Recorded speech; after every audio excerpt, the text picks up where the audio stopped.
Então, gente, vamos dar continuidade aqui, falando sobre o sistema interamericano, mais especificadamente sobre a sentença dessa Corte Interamericana, que é uma aposta que eu faço também para esse 16º exame. Vamos ver o que ele pede aí. Já caiu na prova, mas pode cair novamente, porque é uma demanda prática que vocês, enquanto advogados, podem utilizar no dia a dia. Vamos lá ver. Ele diz o seguinte, é uma questão do 9º exame da OAB. O Pacto de São José da Costa Rica prevê que os estados signatários devem cumprir com as decisões emanadas pela Corte Interamericana de Direitos Humanos. Uma das hipóteses de condenação consiste no pagamento pelo Estado de indenização compensatória à vítima da violação de direitos humanos. Assinale a afirmativa que indica o procedimento a ser adotado caso o Estado brasileiro não cumpra espontaneamente a sentença internacional que o obriga a pagar a indenização.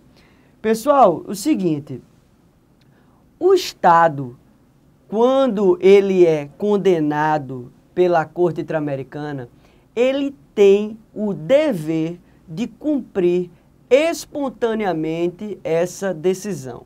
Alexandre, ele tem esse dever baseado em quê?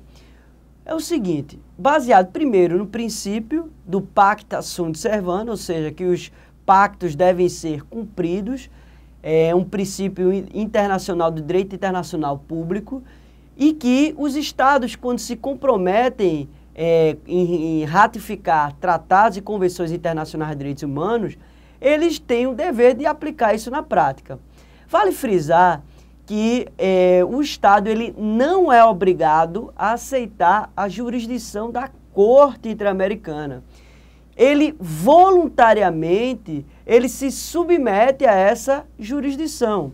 É o caso do Estado brasileiro, que em 1992 ratificou a submissão à Convenção Americana de Direitos Humanos, mas somente em 98 que ele se submeteu à jurisdição da Corte Interamericana.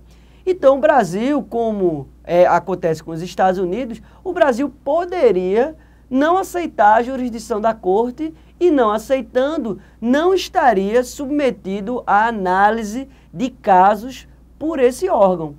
Os Estados Unidos ratificou a Convenção Americana de Direitos Humanos, mas não se submeteu à jurisdição da Corte Interamericana de Direitos Humanos. Então, se o Estado voluntariamente ele aceitar essa jurisdição, ele deve cumprir.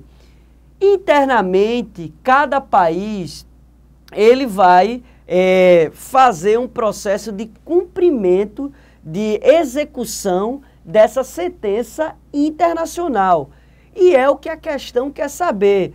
Se o Brasil, no caso, descumprir essa sentença internacional, a parte interessada, ela pode buscar que órgão do judiciário brasileiro, que instância do judiciário brasileiro para fazer a execução dessa sentença. Então, as letras vêm aí trazendo as opções. Vamos lá ver e fazer a análise desses itens. Letra A. Como é considerada título executivo judicial, poderá ser executada perante o STJ, o Superior Tribunal de Justiça, uma vez que goza de status internacional. Gente, vamos separar aqui essa questão em dois pontos. A primeira assertiva, a primeira parte da frase, ela está correta. Realmente é um título executivo judicial, com base no artigo 109, inciso 3º da nossa Constituição Federal. Mas não vai precisar ser executada perante o STJ. Tá falso.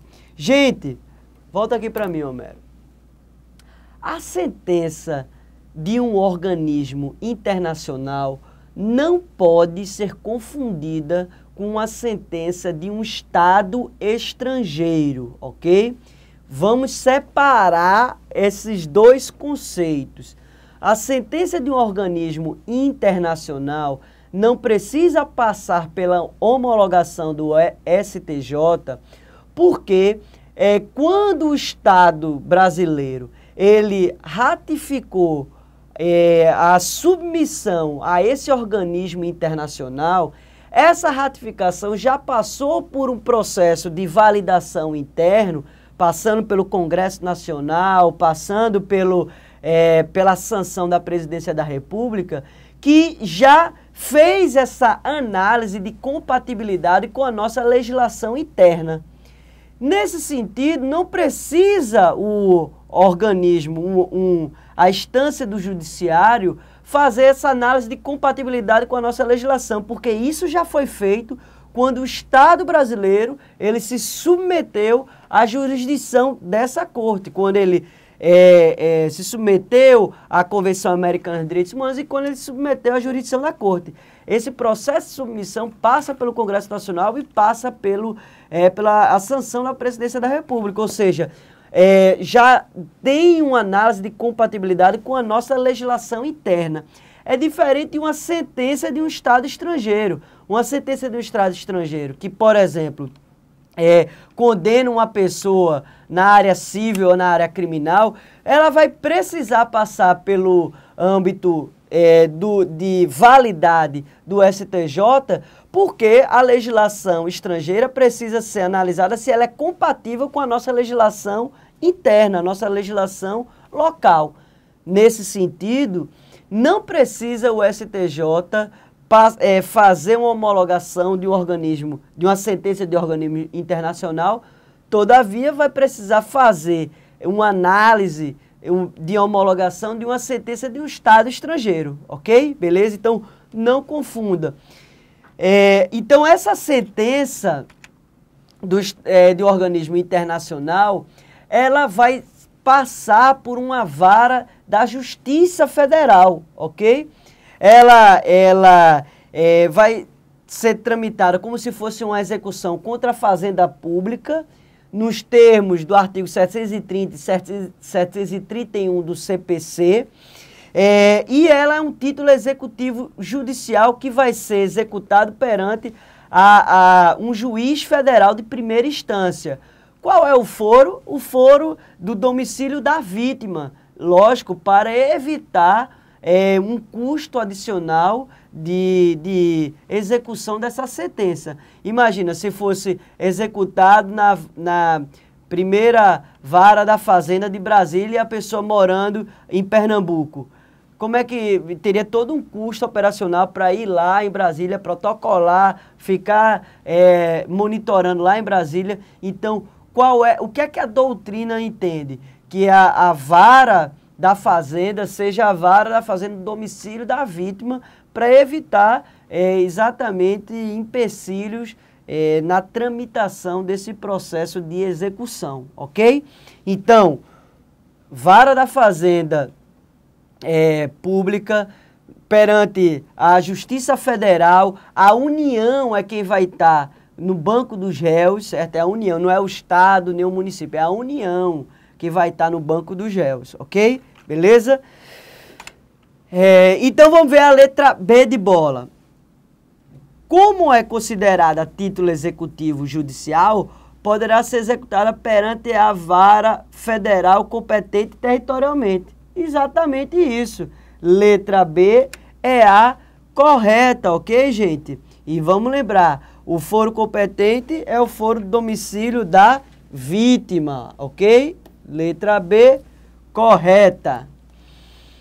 Letra C, a Corte Interamericana, em razão do princípio da soberania, obrigará o Estado brasileiro a cumprir a sentença, sendo necessário a propositura de processo de execução autônomo pela parte interessada na Corte.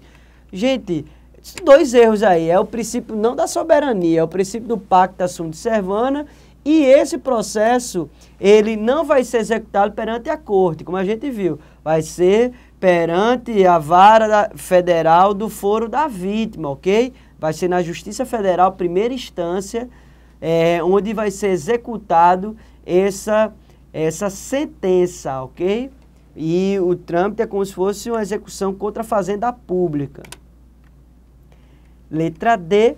A Corte Interamericana, em razão do princípio da soberania, não poderá obrigar o Brasil a cumprir a sentença, mas o descumprimento poderá fundamentar uma advertência da Assembleia Geral da Organização das Nações Unidas pelo descumprimento da Convenção Americana de Direitos Humanos. 2 erros, não é soberania e não tem nada a ver com a ONU. A OEA,